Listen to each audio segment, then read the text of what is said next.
Yesterday's theological word of the day was one of the less important terms. It was theophany, which covers the various manifestations of God in our physical world. Today's theological term is at the other end of the spectrum in terms of its importance. It describes one of the central beliefs in the whole Christian faith. The word for today is Trinity. Hello, I'm Stuart Baskin, pastor of First Presbyterian Church of Tyler, Texas, and this is your daily devotional for Wednesday, October 11th, 2023. I cannot possibly cover everything there is to be said about the Trinity in 5 or 6 minutes. What I can do is talk about why it is so important. But first things first, you may have noticed that the word Trinity never once appears in the Bible, which raises an immediate question.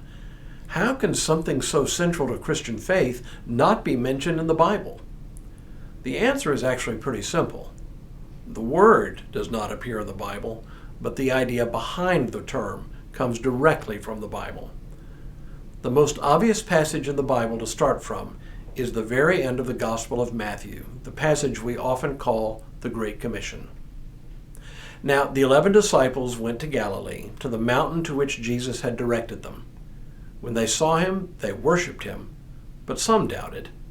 And Jesus came and said to them, "All authority in heaven and on earth has been given to me. Go therefore and make disciples of all nations, baptizing them in the name of the Father and of the Son and of the Holy Spirit, and teaching them to obey everything that I have commanded you. And remember, I am with you always to the end of the age." Clearly, the idea of the Trinity is present even if the word Trinity does not appear. So that's the first thing to know about the Trinity. It is a faithful attempt to describe what is in the Bible. Second, the doctrine of the Trinity is an attempt to hold two apparently contradictory ideas together. Once again, it is a paradox that we have here, a paradox we have to live with. On one side of the paradox is the foundational conviction that there is one God, an idea we inherit from our Jewish forebears. This conviction receives its fullest expression in the book of Deuteronomy, from a passage we quote a portion of Sunday in and Sunday out. "Hear, O Israel, the Lord our God, the Lord is one, and you shall love the Lord your God with all your heart and with all your soul and with all your might."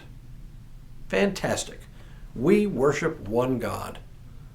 But in the New Testament, we encounter a problem. We've come to believe that Jesus Christ is also God, as is the Holy Spirit. So, as we read in Matthew 28, we worship God, Father, Son, and Holy Spirit. But wait, doesn't that make 3 gods? For we are unwilling to abandon our conviction that Jesus is somehow God. We're not about to say that Jesus is somehow less than God. To do so would mean that Jesus' suffering and death have no saving value for us. They would simply be symbolic gestures, not something that has actual meaning for us. So the church from almost the very beginning struggled with how to reconcile the idea that we worship one God and that we have come to know God in 3 persons, Father, Son, and Holy Spirit. The solution is the doctrine of the Trinity, a doctrine that teaches us that God is one God in 3 persons.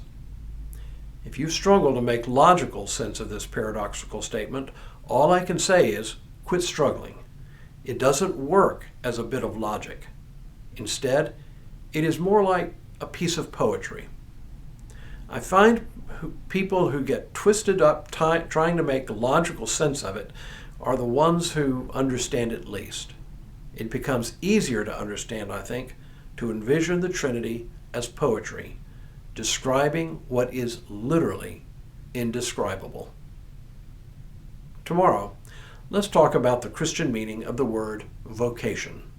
But for now, may God continue to bless you and keep you in all that you do this day and in all the days ahead.